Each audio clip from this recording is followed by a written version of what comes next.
Okay, so welcome everyone to the Venture Insight with NYU Professor Anat Lechner, a leading expert in disruptive leadership and innovation. Anat will talk about the latest market trends, AI transformative impact on industries, and the venture opportunities shaping the future. So, Anat, good evening. Thank you for joining us tonight. Thank you very much. Good morning to all of us on this side of the world. Good evening to the rest of us on the other side. I'm going to grab the screen and get started. We have Just before we start, Anna, yeah, just a few more quick householding. announcements. Yeah. First of all, maybe just before we start, just a quick introduction about myself and about what we're doing here. So, my name is Eran Savir, and I'm the founder and managing partner of Savir Ventures. We're a seed stage fund. We're investing in seed stage AI, digital, and commerce startups. This is my third fund. Before I was an investor, I was a founder myself. I founded three startups, two of which were acquired. And we're doing these events every once in a while, mostly to educate the community with trends, interesting things. So that's kind of why we're doing this and why we're here in the first place. Two last comments before I hand it over to Anat. One is a kind of a quick disclaimer. The content presented today is not directed to any investors or potential investors and does not constitute an offer to sell or a solicitation of an offer to buy any securities. So that's kind of now that we have this off the table. Last comment in terms of preparation and housekeeping. Please feel free to introduce yourself in the chat box at the bottom of the screen, and also ask questions. So we will take questions towards the end of the webinar. So please feel free to do so and write at the chat box, and we'll take it towards the end of the session. So that's it from my end. Without further ado, let me hand it over to Anat. Once again, thank you, and please take it away. Okay, thank you so much. Well, first of all, we're recording in English just because we can, and because some people are English speakers, and it's going to be easier for those. Second, I believe the recording will be shared with anyone who registered. So if you want to take a second look, that's an option. Third, there's a variety of people here, some of which are really deep in AI, some leading AI, investing in AI, creating with AI. Some of which just come to kind of listen and get oriented. So the way I composed the blitz that you will see shortly is I had to account for a pretty diverse audience. And I put this somewhat of a whimsical theme, visually speaking, not because it's a light topic. Actually, it's everything but that, but perhaps a little bit more on the passive aggressive side, right? Perhaps we can also smile, but just for a little bit. I think AI is nested in a much bigger conversation, which, in my view, these are the three paradigm shifts that we will experience over the next 2 or 3 decades. Naturally, I don't have a crystal ball, but my understanding and what I read, see, and interact with is the three vectors here that are shaping the way we are going to live our lives.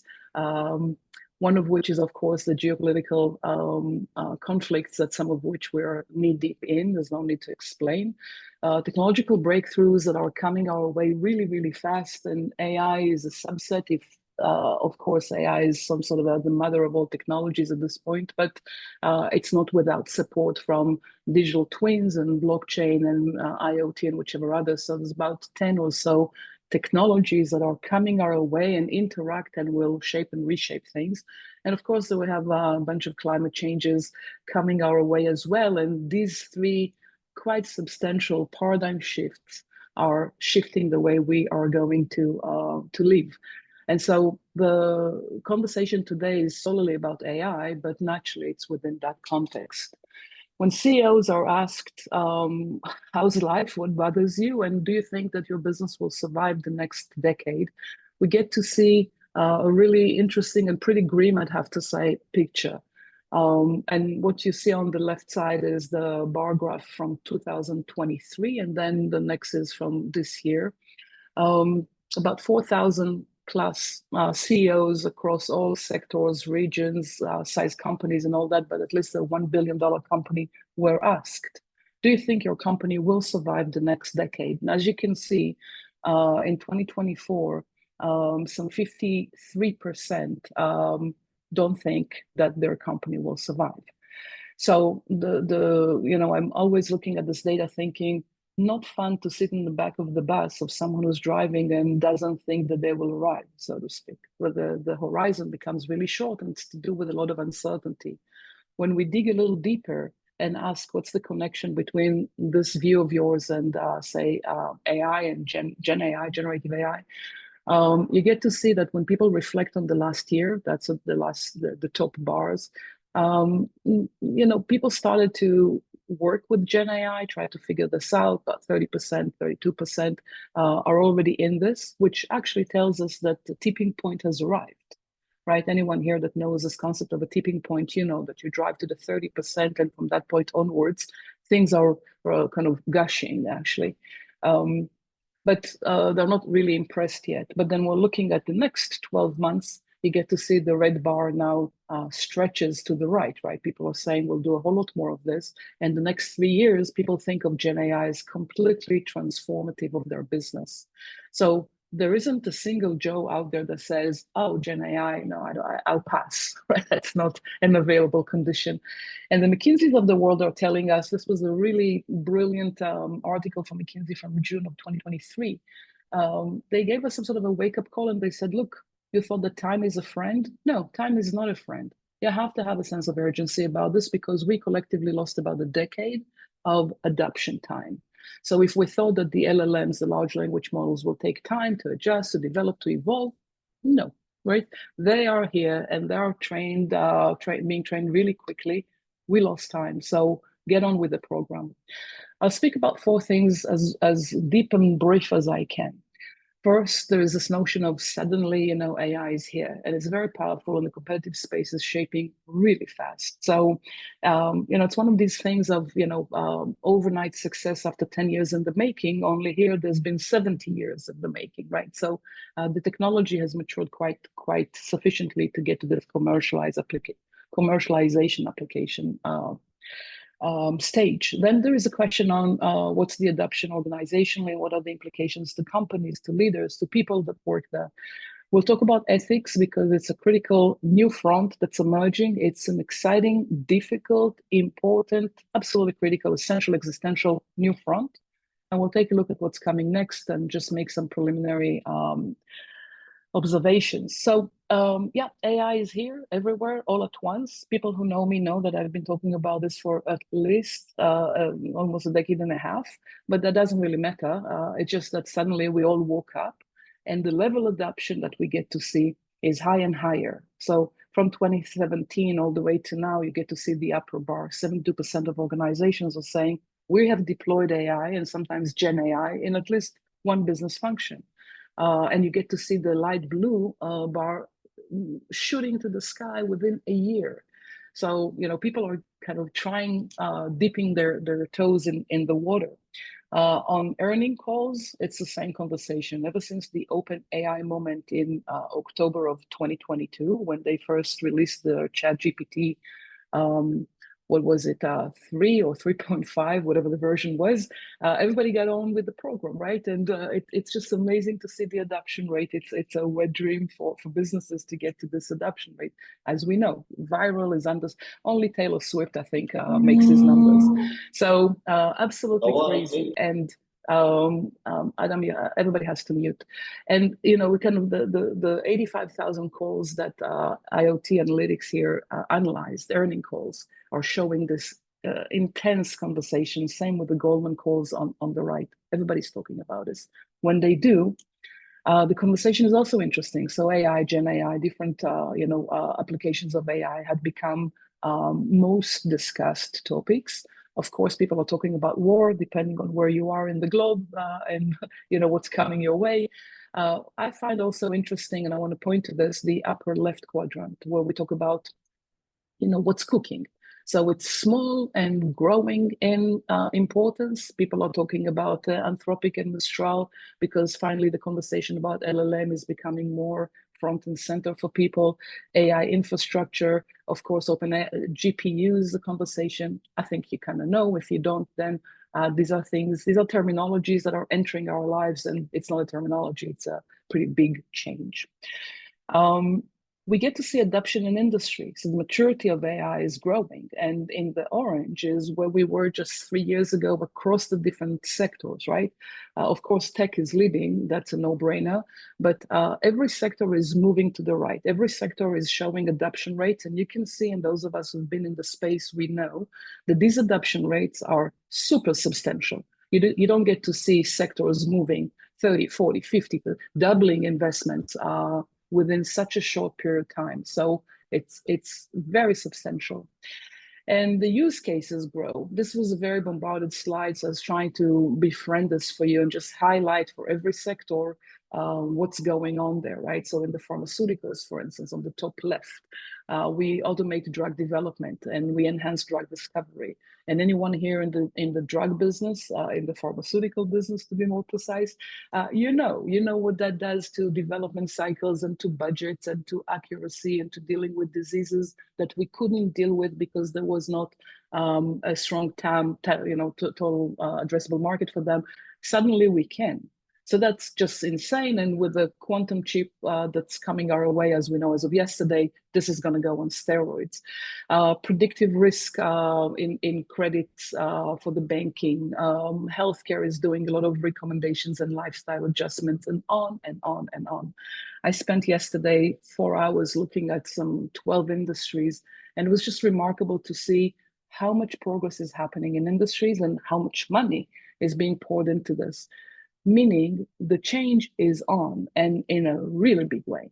When we look at benefits that people are trying to mine out of these technologies, of course, it's deployed in customer service. Of course, there's cybersecurity and fraud detection, fraud management issues. Of course, there is digital assistantship and content production and supply chain operation optimization and yada, yada. So this is mushrooming really strong. Now, it's not just the back of the business that's being impacted, also the front of the business.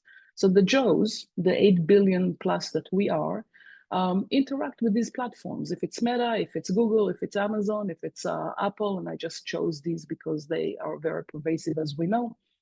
There are hundreds of millions of users that interact with AI seamlessly. So that becomes this kind of crawl under your skin. You have a recommender system on Netflix, you get used to it. You have Alexa on Amazon curating, music for you, you get used to it. Same with Spotify. I don't need to tell you. Gemini is deployed now for 250 million users, monthly users for Google. Apple has 2.2 billion devices out there, all of which are now getting the Apple Intelligence, which you can criticize all you want, and sometimes you'll be right, but the use case is interesting. People get this now dished to them, and they get conditioned to work this way. What comes out of this is not just new habits and new expectations, which are very critical for all of us running businesses, but it's also the level of adaptability and it gets normalized. So if you ask people just 2, 3, 4 years ago if they trust AI, the answer was negative. And people were fearful of this, and people still are fearful of this. But then when you look at this survey, and it was very interesting, published on Forbes Advisors just a short while ago, how likely are you to trust a business that uses AI? About 2/3 of the people that answered said, pretty fine with this. So that's a change in consumer behavior. And you and I know that if it wasn't for OpenAI, people with all the hallucinations that are coming on the platform, it wouldn't be so befriended. When we look at statistics moving forward, predictions are or not statistics, predictions. We're looking at quadrupling size of the AI market. We're looking at AI contributing over a fifth of the GDP in the US by 2030. We're looking at amazing approval rate. We're looking at people mining effectiveness of this. We're looking at China leading across quite a number of dimensions, which is a complicated issue, especially if we will ever try to regulate this. Underneath this is, we call the technology breakthrough, but not just that. Attention spent on everything LLMs, large language models, NLP, natural language processing. The AI community woke up about 2 years ago to realize it doesn't really matter what it is you do. If it's text, if it's audio, if it's visual, it's all language. And once this realization had emerged, there was some sort of a flocking. Everybody went to deal with perfecting the large language models, essentially. And this, I don't get enough of seeing this, and I don't get enough of showing it, because it's just an unbelievable demonstration of how the foundation models, which is a little bubble in 2020, the smallest of all, right, with say $44 billion investments in, has mushroomed to something that's beyond imagination. And that's the reflection of how much attention is now going to the LLMs, the large language models, to the judge language models to perfect the capability. Now, this is a transition, and this is a change, and this accounts for this paradigm shift that we will experience. It's right here. It's because it's the first time that technology competes with the only one thing that we do as people profoundly well and as a distinguishing capability. It's our language. And this is where the machine now competes. It's the first time ever that technology goes after this human capacity. So for everyone who's still debating what's going to happen to your job, I'm going to show you how life is not going to be very pleasing that way. And it's because of this issue. The LLMs are just kind of, now coming in waves and waves of optimization. And look, I'm not saying that they are free of problems. I'm going to be the last person to say that, and I'm not a technical person. So some of you will know exactly how and why they're so suspect for difficulties and problems. Nonetheless, this is how a new capability gets built. We identify the space, we deep dive into the space, we build the space, we clean the space, we optimize the space, and then we have a space. And the space here is the LLM space. That's what gets developed here. We get to see them growing in size. So in the central figure here, it's the size of parameters that a large language model can hold. Those of you who don't have much knowledge in this, it's quite remarkable to see how much is being held in terms of the billions and billions of parameters. A parameter is a condition. If this, then that, or if this, then not that, right? Billions of such parameters. So in plain English, you want to think of ingesting all the legal knowledge that we have out there and begin to say, if this happened, then that happened, or if this happened, then this didn't happen, and be able to advise all the way from the lawyer to the judge how to handle a case, as an example. And then on the right side, you get to see the speed by which those LLMs evolve and get trained and self-trained with data and with synthetic data, but nonetheless with capability to understand the area in which they get deployed. So it can be cancer, it can be legal, it can be architecture, and on, pretty much everything that we do.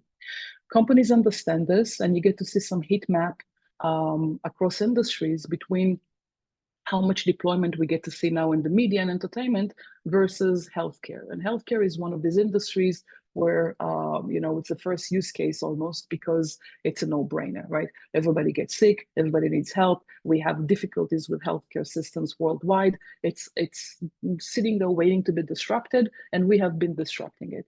With manufacturing and automation, the easiest way to go with an LLM is to a space that's already been structured, and manufacturing has been. So this is because of automation.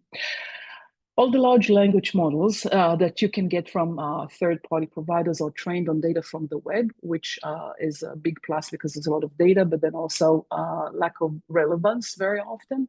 And so what we have developed as a community is the RAG application. It's a Gen AI application where people write on the LLMs using their own data. So in other words, getting the capability of the LLM and applying it within the context of your own company's data. Of course, some of you know very well that some companies do not yet have a solid, robust company's data. So if you're McKinsey, you can build Lily because you have, I worked for McKinsey a number of years, and we looked at the knowledge management systems of McKinsey in the 90s, and they were already robust then. So it's easy to come to this and then build layers and layers and layers on top of it. And McKinsey has a large language model and a bunch of small language models, and all of which correspond to the data that is proprietary and inherent. Some companies don't have the data, and so they can't really participate in what it is we're talking here about. But if you do have the data, then you have a leg up on the competition. You can use the LLMs and then use the RAG application to retrieve relevant data from your own data set to then deploy it and apply it within the context of your customers, your optimization challenges, and so forth. So this is an interesting development that's arrived, and the LLMs now that are being released, and even smaller models are being adapted. And so there is sort of an understanding now that we can use open source, and that's because of these applications that sit on top of them, and because of the GPUs where we can host our own data and get the protection. And so this is what the community at large is doing. Utilizing the language models within the context of the business, utilizing open source because it's easier, and le voila, we have a new way of working, which is profoundly shifting everything that we're doing. So when we ask in organizations how well this all works for you, people are saying, well, on paper, beautiful. 45% have said now that they've adapted now a technology infrastructure to be able to do the work. 40%, 41% said that data management is a capability that they have built, but then 60% or 59% did not yet. People don't yet know how to strategize with this. Risk and governance is not yet an issue. It's not yet a competence, rather.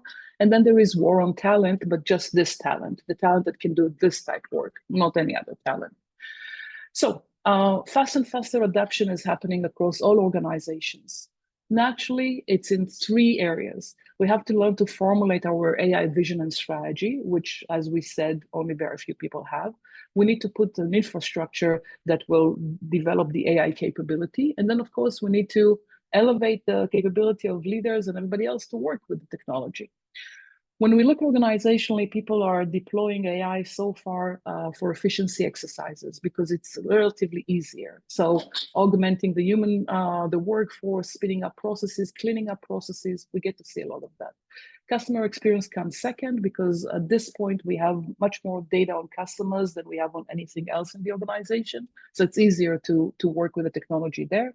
And then when it comes to growth, when it comes to new products and new offerings and new value, a little less, right? So this is an area where we should all grow capabilities. In an ideal world, now the world is not ideal, the world is far from being ideal, but if the world was ideal, and for 5 seconds we can just try to believe that it is, then you'd have a corporate strategy, which we already have anyways, but out of which you will have your AI agenda.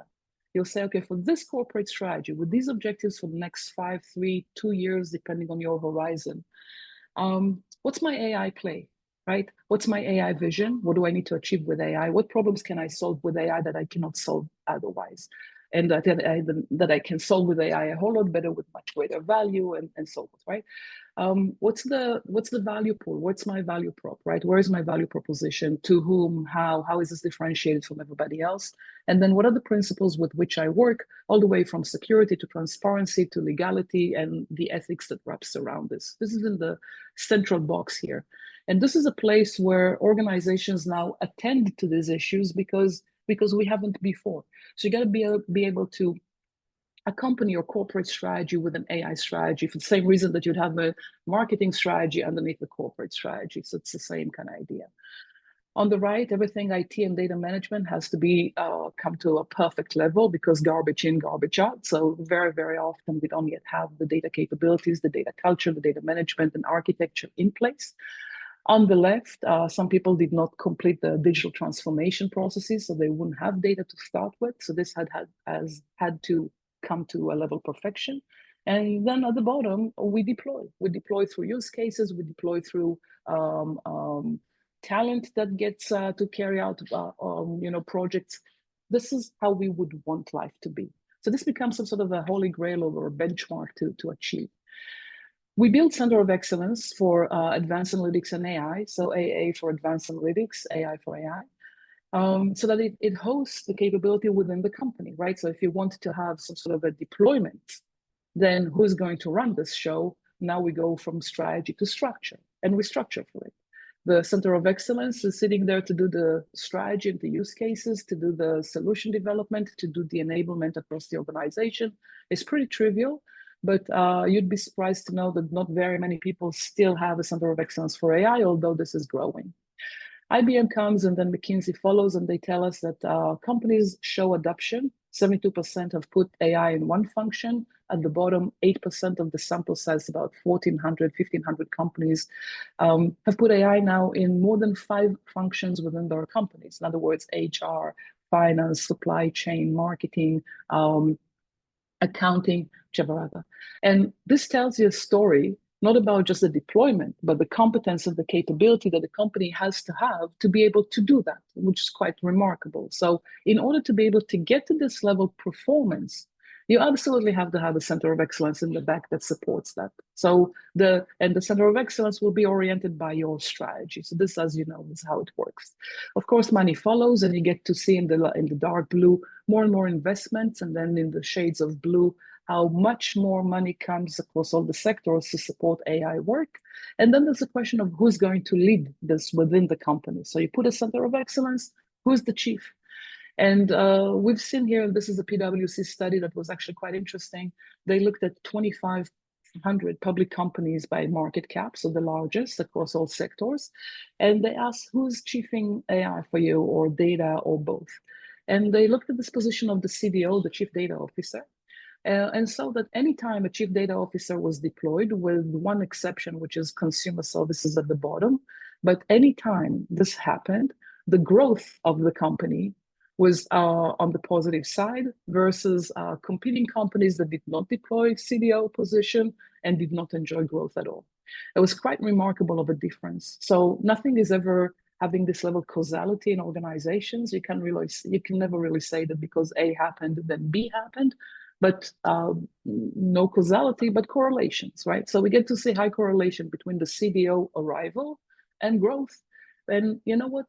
It's not such a mystery. There's somebody is now responsible for making sure that your data is there and it's clean and it's well architectured, and then it's ingested, and then the LLM can run and the RAG application can be deployed, and all these what has been fluent Chinese for most people had become an owned capability because somebody is making sure that it's there.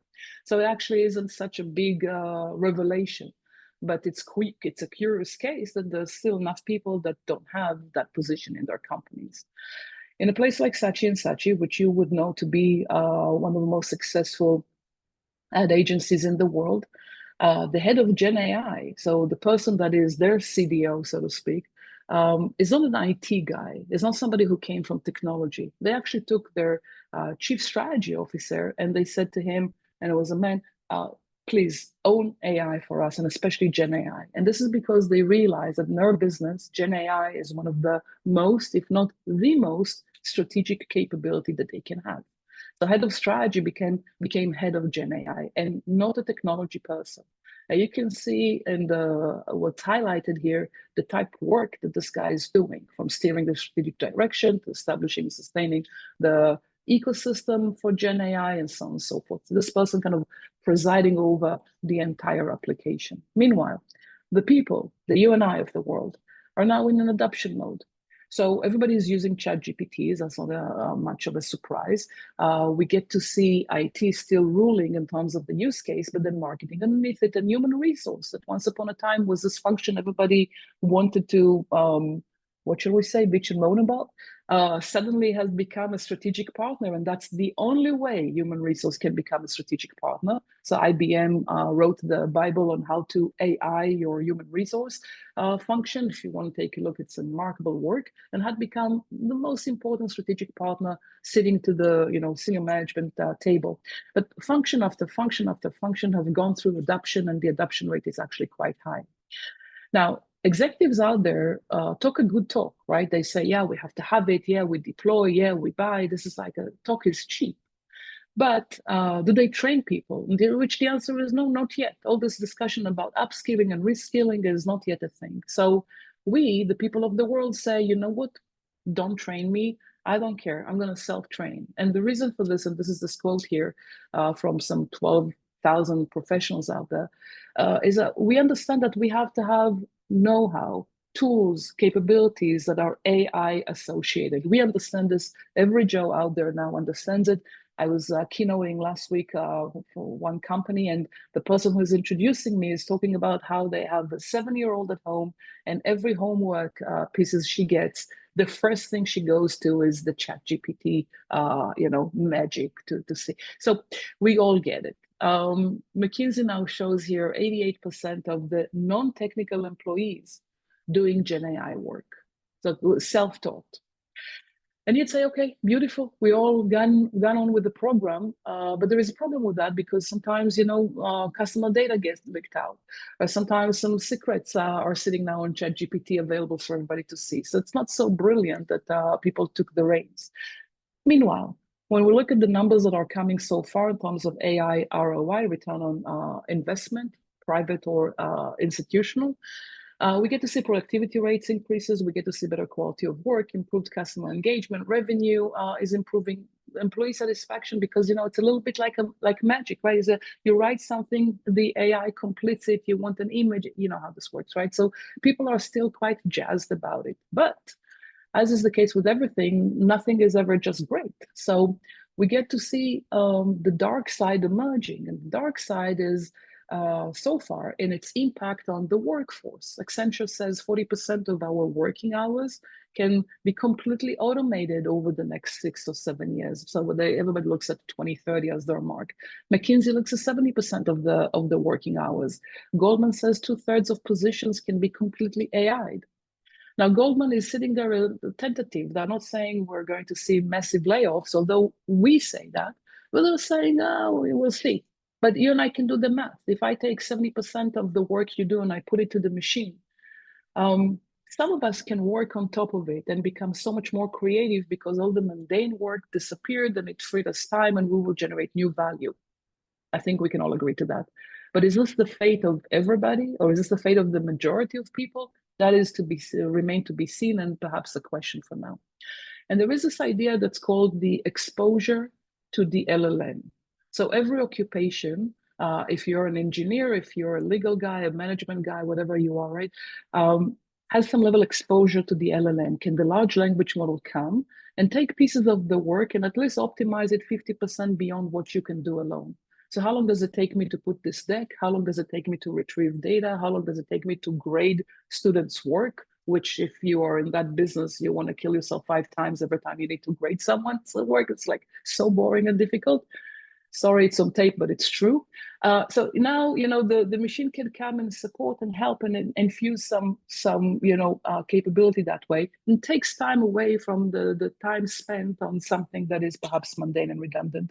But this exposure also spells the future for some occupations that not only are changing, but perhaps will need less and less people in them.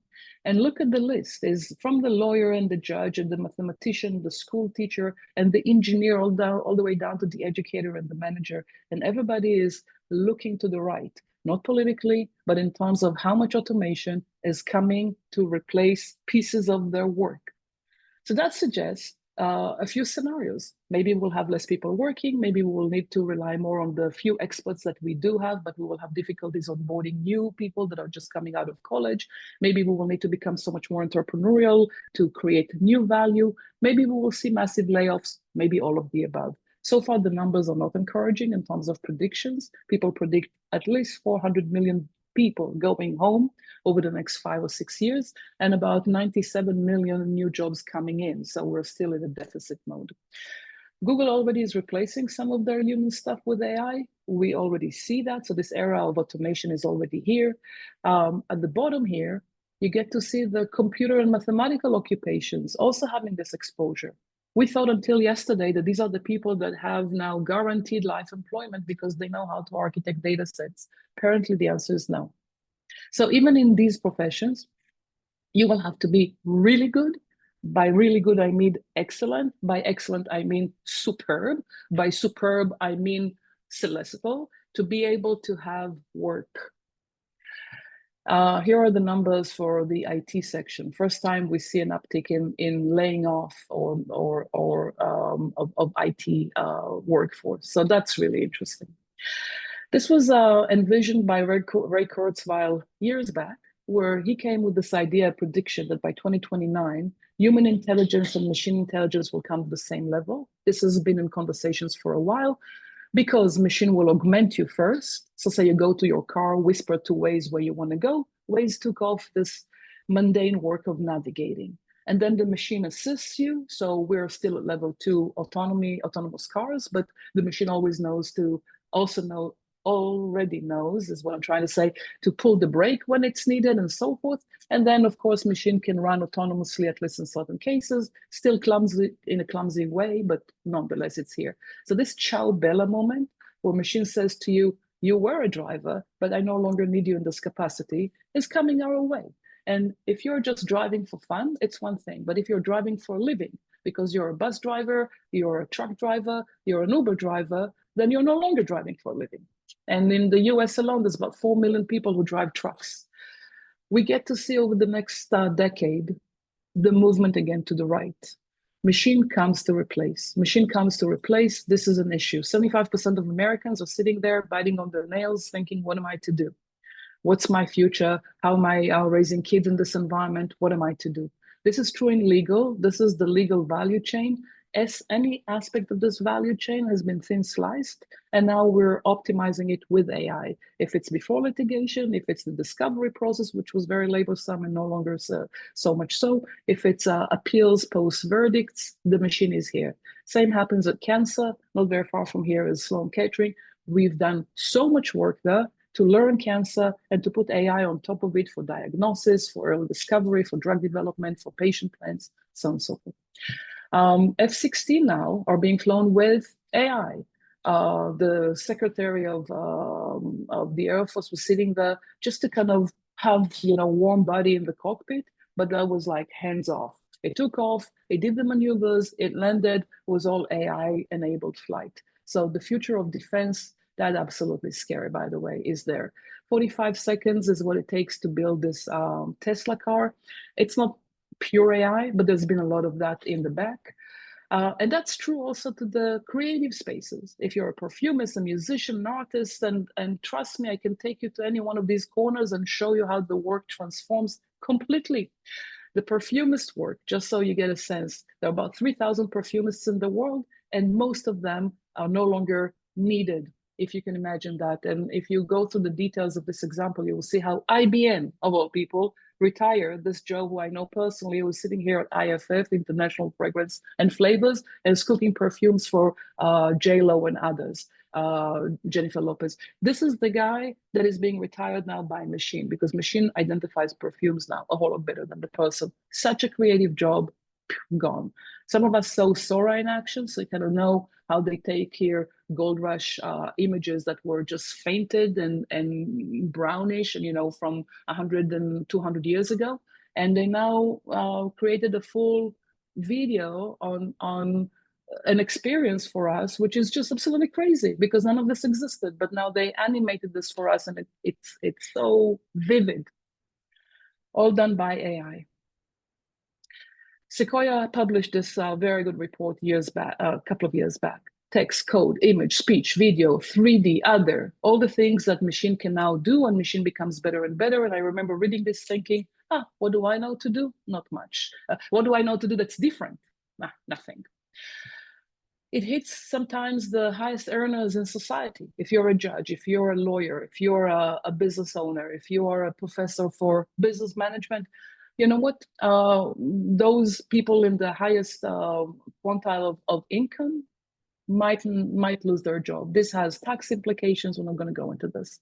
66% of the people now say, you know what? If you give me AI, I'll replace my employees with AI. They're already saying this is from 2023, which is a state where AI is not yet good. And they're already saying this, and they see the financial benefits, and they see the optimization of productivity, efficiency. It's already there. That gets Elon Musk to tell us, you know what? You can keep your job for a hobby if you like, but you're not going to be needed. You are not going to be needed. Now, he's not known for being particularly stupid. And he is in a club with Bill Gates, with the late Stephen Hawking and other people that have the same thought. Yuval Noah Harari as well. He calls us the useless class. We're not yet needed, no longer needed. But this is to do with all the people who AI is a foreign language to them. Jamie Dimon will talk to you about how much investment he put in AI for JP Morgan Chase and how JP Morgan Chase became leader in the industry just because of that alone. He has in mind that we will all work 3.5 days a week, and the rest of it is for fun, which is perhaps a nice vision. Let me skip a couple of things. There's a lot of automation that comes with this, which is not always that easy, but I want to skip it just because of time. So this was a very powerful quote. Somebody said, the future is made of three type people: those who create AI, those who use AI, and those who are used by AI. And it's almost like a sort of an existential choice of which class do you want to be in? And it's something to think about. It's a pretty dramatic element. And it takes us to think briefly about everything regulatory and ethical. This has been an incredible view on how much attention goes to the technical performance of AI. This is all those bars at the top. 97% of the discussion about AI is about the technical elements and the efficacy of the technology, and perhaps a little bit about the deployment of it strategically, and of course, how organizations will optimize with it. The layer below is something called user rights. No one knows what that means.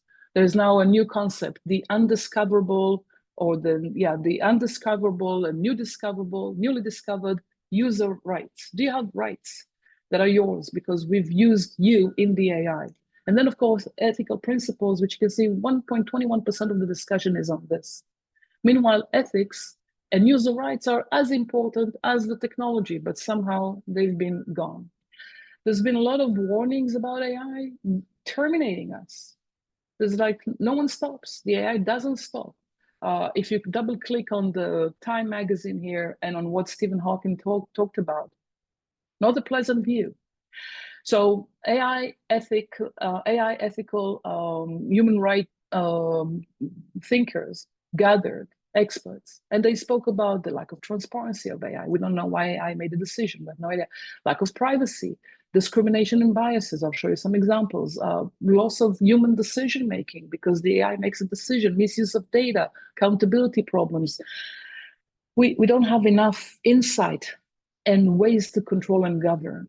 And then AI is inaccurate, and there is the hallucination problem, and then there are intellectual property issues. We are entering a space that is very virgin and is not well managed. Here is an example. The AI was asked to generate, this was done with stable diffusion, to generate images for prompts. So give me an image at the top for an attractive person. Take a look at them. An emotional person. By the way, most men apparently are not emotional because it's just women's faces. If you want exotic, then there are very specific people we will call exotic. If you want a terrorist, then we know what they look like, at least per the AI, a thug, a happy family. The AI is as biased as we are. Now, mind you, the AI is working off the pool of the images that we fed and we tagged over the years. So it's a reflection of societal values, but absolutely needs to debug that way. And here's another angle, which is not about, the AI being biased that way, but it's just a completely new way to think about who we are, which we'll touch on as well. The AI now can create a replica of your personality. If you double click on this MIT link, which is from, say, 3 or so weeks ago, it's depending on how you read this, it's an exotic, exciting, interesting horror story. And you and I know that it takes 15 seconds to extract your voice and create a full, dimension of you and use it in some very negative spaces. But we don't have an ethical framework for anything like this. we have no idea how to work with this. So here's Joanna Stern. She's a reporter at Wall Street Journal here. Brilliant person, nice person. We've done some work together. She's great. One day she went into this experiment of trying to create a replica of herself. If you double click here, you'll get to see the full view of Joanna trying to replicate herself with the different type technologies out there.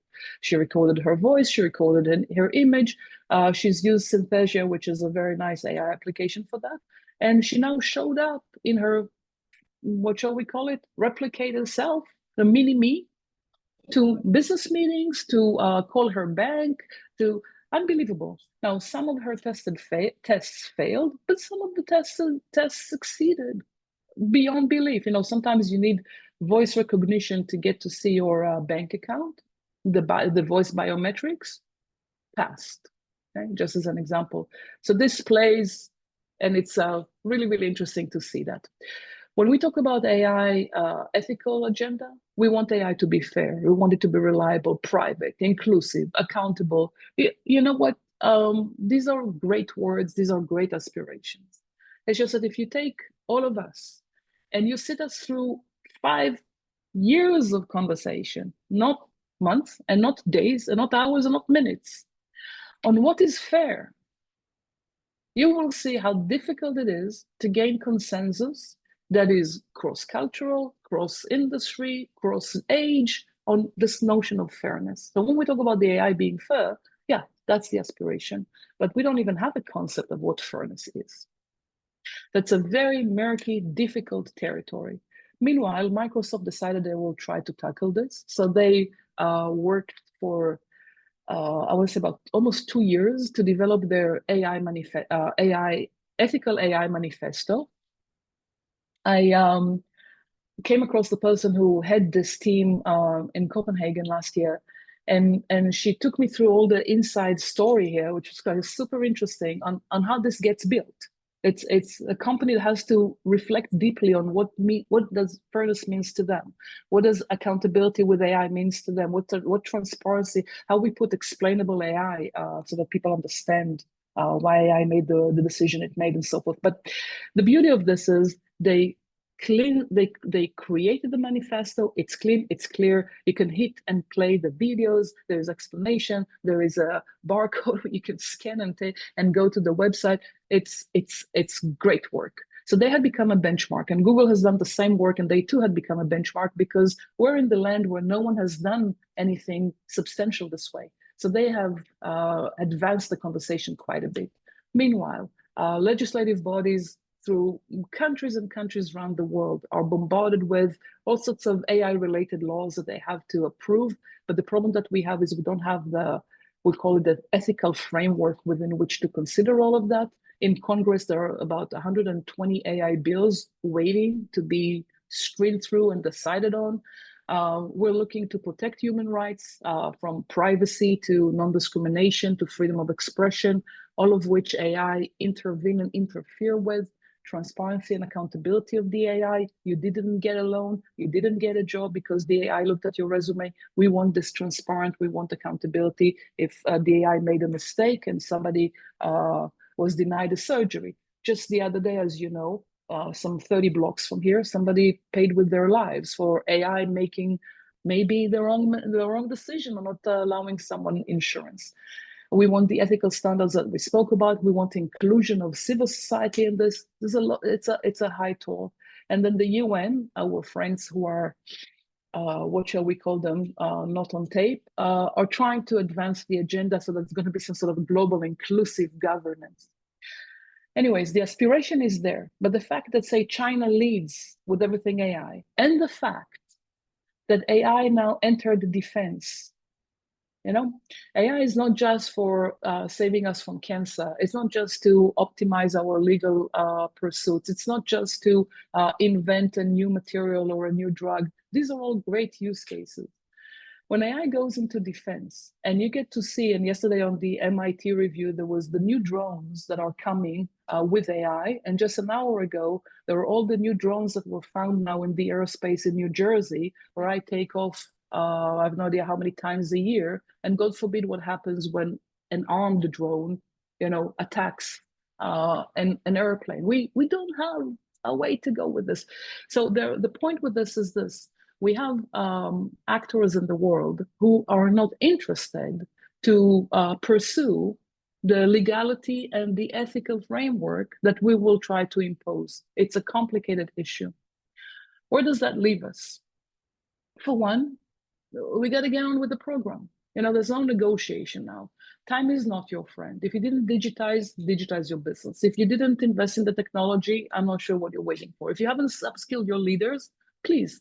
And if you didn't upskill your employees, then you're smoking something very specific. So you have to get going. The focus on ethical AI will become a new front for us, and it's coming quickly. The more AI gets deployed, the more this issue needs to be attended to. So if you deploy AI, you have to have a code of ethics. And you might be an ethicist if you so choose.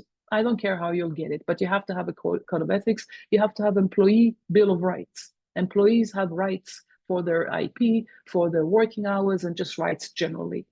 On the new value, where we want strategy with AI, the LLM enhancement is necessary, AI innovation is necessary, unlocking customer value is necessary. So all these things are coming our way. But here is some news before we break for questions. Companies can never outperform their management or their leadership. You are the cap, right? If you lead a company, you define the maximum capacity. If you know what you're doing, then wonderful. And if you don't know what you're doing, then this is going to be very difficult. So here is a study that was done on boards. And the question was whether the boards are digitally savvy. We didn't even go as far as saying Gen AI, just digital savviness of the board. They looked at 1,200 companies out there, and they took the CVs of board members and they put them into a machine and run NLP on that to see what are the keywords that come from these CVs. On the right, this is in the center, this cloud of words, right? On the right, sector by sector, how digitally savvy is the board? In the information sector, 1 in 2 know digital. If you go down to utilities, it's now 1 in 7. If you go down to construction, it's 1 in 25 members of the board understand digital. So, the board is clueless, and they appoint management that's perhaps not so much with the program, then we're not going very far. You can see on the bottom left, what happens if the board is digitally savvy. You get to see the ROI, you get to see, or ROA, you get to see the growth, you get to see the market cap growth, you get to see the numbers. These are, now, when we talk to boards, and this was really interesting, I'm sorry that it's a very small font, but the story here comes from Deloitte's work that was published, a few weeks ago. They're talking to boards, and they're seeing that 61% of the conversation, 61% of the people on boards are saying that there isn't a conversation on AI on their boards. I was doing a keynote 2 weeks ago to some 300 boards in Europe.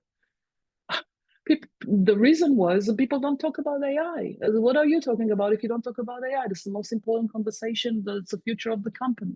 They do not.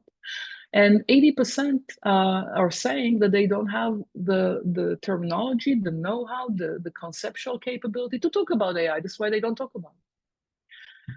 At H&M, years back, this is from 2019, they took this young woman, which is not conforming to any standard of a board member of H&M. If you know the H&M sitting in Gothenburg in Sweden, you would know that this is a very traditional company. It's one of the best companies in Sweden, as you know, and it's a very traditionalist company from the board down. But they understood that AI is on them or upon them, and they appointed her to sit on the board to spice the conversation up so they can bring the terminology and command and demand the board to do the work the way the board needs to do the work. So composition of the board and the senior management team is essential. Then there are some benchmarks. 74% of companies out there saying they have difficulties deploying AI effectively. But then there are some people who are doing it well. What do? They focus on the core business processes and support functions. In other words, they put the infrastructure there, right? They set high ambitions for what AI should do for them. They look at the big problems that they have and they ask, can AI solve this for us? So this is on the strategy side. They integrate AI both on the cost revenue generate, but also on generating new value for it. It's not just optimization and efficiencies. They invest strategically in a few high priority opportunities that they can scale to showcase the capability. They prefer investing in people and processes over just technology and algorithms. So these are steps people are taking to make AI work. I'll say to you this as a high level comment, this is one of the last two slides. If you're able to look at your business from a high level perspective and say, what do I do on the front of the business with AI? And what do I do in the back of the business with AI? And in the front, can I optimize my precision value? So what I bring to customers has to be precise to their needs. So hyper-personalization with AI. And I can utilize predictive capabilities to understand what's next, right? What will people need next? So a good recommender system is the beginning, but having a great predictive modeling of what's evolving from trends to needs to new capabilities that will be required. And in the back, the cost efficiency exercises, but also informing your R&D on what's needed that's coming from the front. If you develop these 4 gears organizationally, then you get to keep your business a little longer, so to speak. So these are essential. And high level, this is for me a very simple way to talk about this. But the very last thing I want to tell you is you really have to listen to the absolute brilliant Michael Sandel. And Michael talks about the ethics of AI. He's the leading mind in the world, in my opinion, on everything related to this. So worth your time listening to him, because he's going to talk to us about not just how AI gets deployed and all that. He's going to tell you how, because of AI, our notion of what does it mean to be human is shifting. And those of us who are aiming to really lead businesses in the future, this is a very important conversation for you to listen on. So I spoke very briefly on these 4 elements, okay? It's here, it's being adapted. We need to put an ethic front, and there are a few things that are cooking and evolving for us. And with that, I'll leave you to kind of ponder, and let's take some questions. So thank you. Wow, Anat, that was absolutely amazing. It was a blitz, but it was amazing. I'm trying to catch up my breath actually. So we actually almost out of time. So maybe just one final question before we wrap up, and people will jump on to the next meetings or calls. If you could fast forward 10 years, what's one way you think AI will transform our daily lives that might surprise us today? I think that we don't yet fully understand the AI to AI relationships. So, Samsung will put a smart fridge in the market, and then Amazon will develop drones that can do same-day delivery of capabilities. But then the AI to AI that is completely seamless. I don't think that we fully grasp what is this AI ecosystem going to look like. But to me, this is a new front that is just exciting to think about. And I think that this is a big piece of the future is going to look like this. You're not going to sit home, say, oh, I ran out of milk. Your grandkids will say to you, you used to say that. No one will run out of milk, because milk will seamlessly arrive. And the seamlessness of AI to AI that we will build is going to be remarkable. And that will necessitate, by the way, a lot of relationships between players that currently do not have relationships. So say Amazon and Samsung don't necessarily have this seamless relationships between them, where one AI calls another AI and say, hey, Iran is about to go out of milk, right? Do something about it. Or the fixing of your laundry machine from some, I don't know, AI someplace that will see that something is about to, and will send us ping the machine to optimize the cycle of white laundry. That it'll be seamless. I don't think that we fully grasp this at this point. So this is on the good side. On the sad side, we have also things to say, but let's just not go there. Let's leave on a high note. Amazing. So yeah, I have so many things to say about this, and so many questions to ask, but we're kind of out of time. Yeah, people are saying great things in the chat. So Anna, thank you very much for this epic presentation. Super, super exciting. Thank you very much for your time. Thank you. Everyone, thank you for joining us. We will wrap up, send the recording to everyone. and good evening. Have a nice day wherever you are. And I thank you very much. Thank you very much. Take care.